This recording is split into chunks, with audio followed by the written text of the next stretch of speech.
Wrapping up chapter 6, we're going to talk about gametes and zygotes. Again, if you previously have not yet watched um, looking at meiosis, or maybe you need to go through mitosis and kind of the cell cycle again, before watching this one, I would advise that you for sure check out the meiosis video, just making sure that you understand what the goal of meiosis 1 is, as well as what the goal of meiosis 2 is, and just meiosis as a whole. So it's important to have a fairly strong understanding of those concepts before diving into gametes and zygotes. But for gametes and zygotes, the haploid cells that are produced by meiosis are called gametes, okay? And in male animals, these gametes are called sperm. And in some plants, pollen grains contain haploid sperm cells. So again, plants have sperm cells as well.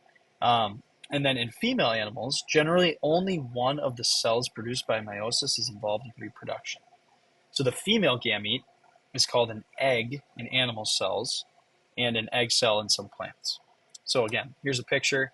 I think we're all pretty familiar with what these two structures are. On the left, we have a sperm cell, and then on the right, we have an egg cell.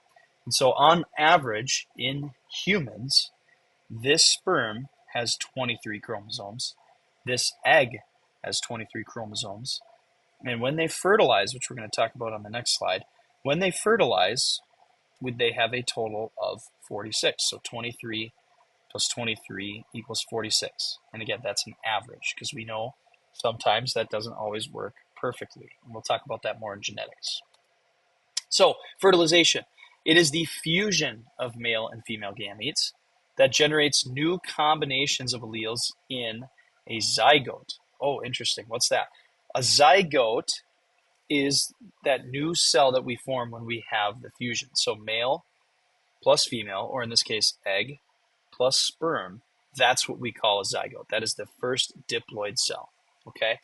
So knowing that information, the zygote undergoes division by mitosis and becomes a new organism. So in other words, now that it's a diploid cell, it's going to start to go through mitosis, right? It's going to go through those regular cell cycle processes, right? G1, S, G2, and interphase. It's going to head into mitosis and divide and divide and divide all over again, okay? So this is kind of what I brought up on the last slide, but you have a haploid male gamete, that's our sperm, so 23 chromosomes here. On the bottom, you have a haploid female gamete, also known as the egg, and it has 23 chromosomes. When the two fuse together, we now have a diploid, right, because there's male plus female. So diploid, di meaning two, and it's a zygote because they're fertilized, right? This egg is fertilized. They're fused together, okay? And so we say that now it is a total of 46 chromosomes. And so that is the unit on meiosis. If you have any questions, please see me in class. Otherwise, I hope that this video was helpful. Again, please always go back, watch, relearn some of the concepts if you're a little confused. But just know that we are here for you. Thank you.